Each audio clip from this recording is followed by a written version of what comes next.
সাইয়েদনা আবু সাঈদ আল খুদরি রাদিয়াল্লাহু তাআলা আনহু বর্ণনা করেন, আমরা একবার মরুভূমিতে সফর করছিলাম। হঠাৎ দেখলাম মানুষের জটলা ডিঙ্গিয়ে ভেতরে যেয়ে দেখি এক লোক শুয়ে আছে, আর অন্য লোকেরা মন্ত্র পড়ে ফু দিচ্ছে। উল্টা পাল্টা মন্ত্র পড়ে ফু দেয় না, সুমন্তর সু কালিকুত্তার গু। আমরা ছোটবেলায় শুনতাম বাচ্চারা এরকম সুমন্তর সুমন্তর সুমন্তর সু কালিকুত্তার, এগুলো পড়ে ওরা মন্ত্র পড়তো। তো উনি যে দেখলেন কি কি মন্ত্র পড়ে এই লোককে ফু দিচ্ছে, উনি বললেন কি হয়েছে?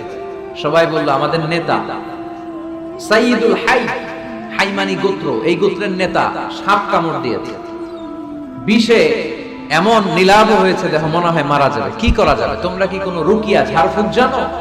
উনি বললেন জানি।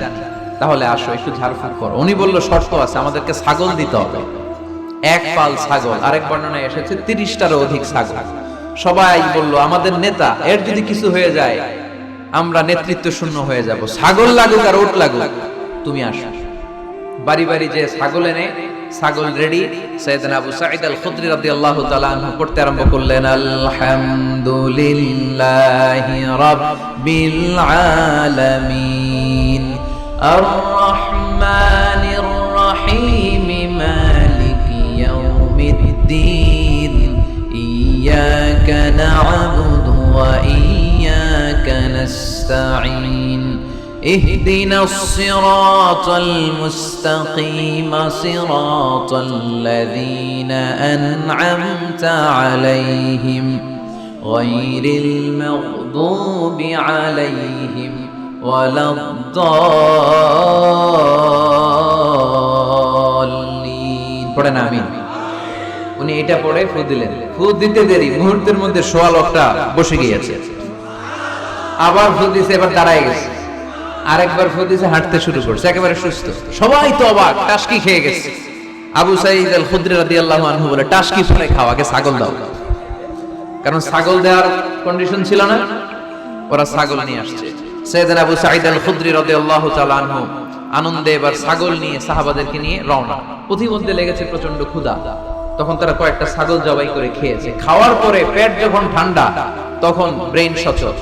উনি চিন্তা করতে আরম্ভ করলেন, হায় রে, কোরআন দিয়া ঝাড়ফুঁক করে যে ছাগল নিয়ে আসলাম, ওটা যে খাইলাম, এই ছাগল নেওয়া জায়েজ হয়েছে কিনা এই মাসালা তো নবীরে জিজ্ঞেস করি নাই, কিন্তু ছাগল তো অলরেডি পেটে যায় হজম, কি করা? মদিনাতে যে জিজ্ঞেস করবো। মদিনায় যেই আল্লাহ রাসূল সাল্লাল্লাহু আলাইহি ওয়াসাল্লামের দরবারে যে জিজ্ঞেস করলেন, ইয়া রাসূলুল্লাহ, এমন এমন ঘটনা, ঝাড়ফুঁক করে আমরা ছাগল এনেছি, দেখি জায়েজ হয়েছে?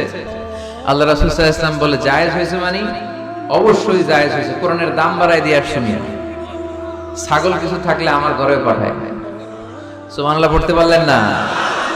ওয়ালাকাদ আতাইনাকা, বুখারীর হাদিস, ওয়ালাকাদ আতাইনাকা সাবআম মিনাল মাসানি ওয়াল কুরআনাল আযীম। নবী হে, নিত্য পাঠনীয় সপ্তবাক্য দিয়েছি, যেই দোয়া পড়ে ফু দিতে দেরি, অসুস্থ ব্যক্তি সুস্থ হতে দেরি হয়। এজন্য আল্লাহ ইরশাদ করেন, অনুনাজ্জিলু মিনাল কুরআনি মা হুয়া শিফাউন ওয়া রাহমাতুল লিল মুমিনিন ওয়া লা ইয়াজিদুয যালিমিনা ইল্লা খাসারা। এই কোরআনকে আমি শিফা হিসেবে নাযিল করলাম, এই কোরআনকে আমি রহমত হিসেবে নাযিল করলাম, এই কোরআনকে আমি তোমাদের জন্য হেদায়েত হিসেবে নাযিল করলাম। তোমাদের কোরআন রহমত এনে দিবে, বরকত এনে দিবে, শিফা এনে দিবে, কিন্তু জালেমদেরকে কিছু এনে দিবে না। ঠিক কি না? ওয়ালা ইয়াজিদুয যালিমিনা ইল্লা খাসারা। জালিমদের অকল্যাণ করবে, জালিমদের কল্যাণ নাই এই কোরআনে। জালিম যদি হেদায়েতের নিয়তে কোরআন পড়ে তাহলে কল্যাণ পাবে, তা না হলে কল্যাণ পাবে না। তো এখন থেকে আমরা যদি অসুস্থ হয়ে যাই, যেই সূরাটা পড়ে আমরা ঝাড়ফুঁক করব, সূরাটার নাম আরো জোরে বলেন, ফাতিহা। এই সূরাটা কোরআনের ধারাক্রম অনুসারে 1 নাম্বার সূরা, নাম্বার 1। কয় নাম্বার? 1 নাম্বার। এই সূরাটা মক্কাতুল মুকাররমায় নাযিল হয়েছে, তাই এটি মাক্কি সূরা। কি সূরা? মাক্কি সূরা। এই সূরার আয়াত সংখ্যা 7টি। কয়টি? এবার আমি প্রশ্ন করব, আপনারা উত্তর করবেন আওয়াজ করে। সূরার নাম, ক্রমিক নাম্বার,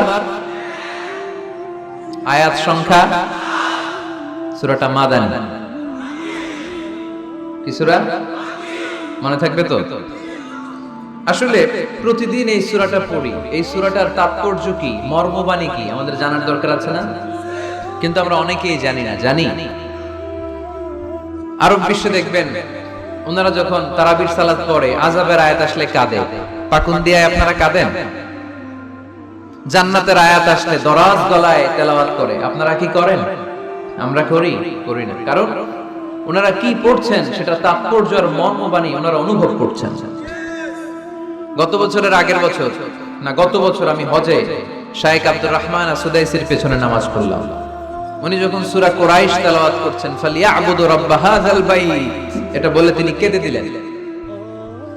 কারণ উনি অর্থ বুঝতে পেরেছেন, আয়াতের অর্থ ফালিয়াবুদু রাব্বা হাযাল বাইত, এই কাবা ঘরের মালিক আল্লাহর ইবাদত করো, এই ঘরের রবের ইবাদত করো। আর ওই ঘরের সামনে দাঁড়িয়ে উনি ইমাম, উনি ওই ঘরের সামনেই দাঁড়ানো আর পড়তেছে এই ঘরের রবের ইবাদত করো। এটা যখন অনুভব করলেন উনি আর নিজেকে ধরে রাখতে পারলেন না, উনি কান্না জুড়ে দিলেন। উনার পেছনে আমরাও কাঁদতে লাগলাম, কারণ ইমাম যেদিকে মুসল্লিও সেদিকে, উনিও কাঁদে আমরাও কাঁদি, কারণ অর্থ বুঝতেছি তো।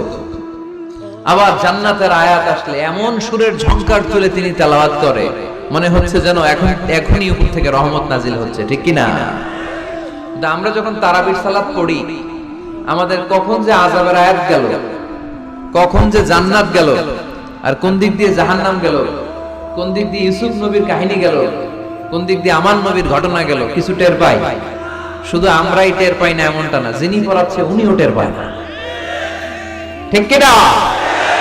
এজন্য আমাদের চোখ দিয়ে দাঁড় দাঁড় করে পানি নামে না, আমরা অশ্রুসিক্ত হই না। জান্নাতের আয়াত আসলে আমাদের মজা লাগে না, কোরআনটারে মজা লাগাইতে হবে, ঠিক কি না? বুঝতে হবে মাতৃভাষায়। স্মার্টফোন ইউজ করেন কারা কারা দেখি? ওরে আল্লাহ, সবাই স্মার্ট তো দেখি, এত স্মার্ট মানুষ এখানে থাকে। তো এই স্মার্টফোনের ভেতরে কিন্তু কোরআনের অ্যাপস ডাউনলোড করা যায়।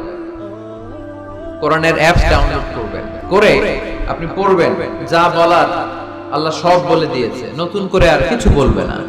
বলবে এই কোরআন শুরু হয়েছে বিসমিল্লাহির রহমানির রহিম দিয়ে, বা দিয়ে, আর শেষ হয়েছে যে সূরা দিয়ে, সূরাটার নাম সূরাতুন নাস। ওই সূরার শেষ আয়াতটি এরকম, মিনাল জিন্নাতি ওয়ান নাস, শেষে সিন, বা আর সিন মিলালে কি হয়? বাস। এবার বাসে চড়ে কিশোরগঞ্জ শহর যাবেন? এই বাস কি ওই বাস না, এই বাস মানে যথেষ্ট, বাস মানে এনাফ, সাফিসিয়েন্ট। মাঝে মাঝে এরকম হয় আমরা খাচ্ছি, আমাদের পাতে খাইতে পারি না, আরো তুলে দেয়, কারণ হুজুর একদিন পাইছে খাওয়ায় আজকে মাইরা ফেলবে। তো আমরা বলি বাস বাস, আর লাগবে না ভাই, আর পাচ্ছি না, বাস মানে যথেষ্ট আমার জন্য। তো আল্লাহ বুঝাতে চাইলেন 30 পারায় যা দিয়ে দিছি হেদায়েতের জন্য, বাস যথেষ্ট, নতুন করে কোনো কথার দরকার নাই। চিল্লায় বলেন ঠিক কি না? It's a problem solving methodology, it's not a problem creating methodology. কোরআন কখনো প্যাচ লাগায় না, প্যাচ খোলে। এই যে সুতা দিয়ে বাঁধতে গেলে অনেক সময় প্যাচ লেগে যায় না, এটা কি বলেন আপনারা? গিট্টু। এই কোরআন কি গিট্টু লাগায় নাকি গিট্টু খোলে? সমস্যা তৈরি করে না সমাধান এনে দেয়? সমাধান চাও যদি জীবনে মরণে, ফিরে যাও খুঁজে নাও, চোখ রাখো কোরআনে, ঠিক কি না? পড়েন সবাই। সমাধান চাও যদি জীবনে মরণে, ফিরে যাও খুঁজে নাও, চোখ রাখো কোরআনে। If you want the solution this দুনিয়া এন্ড আখিরা, go back, have a look to the holy কোরআনে, তাই না? সমাধান যদি চাই চোখ রাখতে হবে কোথায়? নাকি এটিএন বাংলার পর্দায়? আসিতেছে আগামী শুক্রবার ওই পর্দায়, রঙিন পর্দায়, রূপালী পর্দায়, যেই বইয়ের দিকে চোখ রাখতে হবে বইটার নাম কোরআন। কোরআন প্রিফেস অফ দ্য বুক, মানব সমস্যার সমাধান, সব কিছুর সমাধান এই সূরার ভেতরে দিয়ে দিয়েছে কে? এজন্য নতুন করে আল্লাহ কিছু বলবে না। পাকন্দিয়ার ভাইয়েরা, এই মোবাইলের ভেতরে কোরআনের অ্যাপস ঢুকাবো আজকে আমরা, আজকে, কালকে না।